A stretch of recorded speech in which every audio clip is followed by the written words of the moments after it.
Okay, here we are. I just unloaded my kiln this morning, and I figured I would show some of the results of that firing. What I wanted to show everybody is these are some of the bowls that I was throwing in that first video that I made. So right here you can see one of them. This is how he came out in the end. I used a nice little matte black as a base coat on it, and then using this nice amber glaze, I went over and just did one big flowing brush stroke over the whole thing, so you get this cool little pop of color. What I like about that combination is that you really do see the brush stroke, so you don't lose the movement of it. Here's another one from that same video. Again, that huge pop of that amber glaze. And one more. Where is it? Come on, where are you? Ah, there we are. Yeah, he came out really sweet.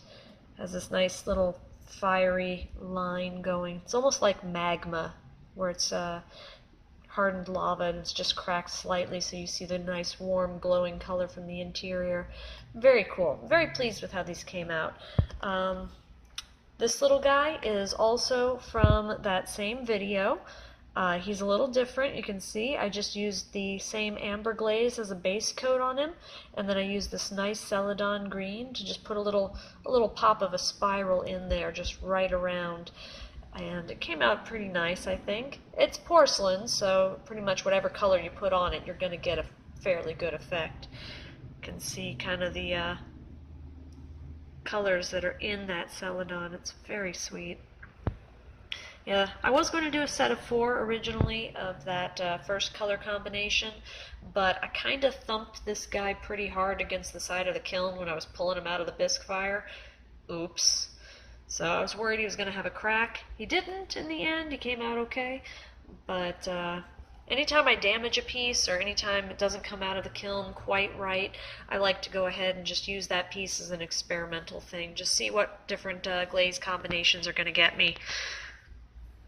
This guy came out pretty nifty here. I used a couple of different glazes in combination there, and then used that same amber glaze to do a little brush stroke through it. Ran a lot more on this one. There's a lot of color in here. It's a very interesting texture too. I'm trying to come up with a food-safe alternative to raku. So this guy just has this wonderful oil slick kind of coloration going on him. Very blue. I used a glossy black glaze as a base coat, and then added some of that same celadon that was on this little guy, just around the lip there. You can see he's got some pinholing, so could be better, but still, it's an interesting combo, and it's something that I might play around with a bit more later. Let's see, who else do I have here? Here we go. This guy. So this is another combination of a couple of different glazes on there. Formed this beautiful varied blue-green. It's a lot of I just like him. I don't even want to describe him anymore. I'm keeping him. You guys can't have him. That one's mine. Let's see, who else we got? Oh yeah, here we go. The bright red one right in the middle. So this one, I was playing around with some red clay. This is a nice thin little tea bowl. I left it unglazed on the outside so you can really get a sense of the texture and the color of this clay. I think this is a standard clay 255, I think is the blend. Very nice, very rough, very organic.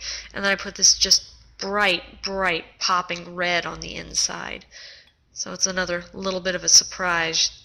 Nice matte outside, boom, glossy red interior. It's a very cool little guy. Well, anyways, that's just a quick look on some of the new ones floating around in here. If you see something you can't live without, check out my Facebook page. You can contact me through there. I should have a few of these up in the next couple of days on my online store, and I'll have a link to that somewhere at the bottom of this video. Anyways, they're all first come, first serve. Everything's one of a kind. So get while the getting's good, I suppose. Have a good one. Bye-bye.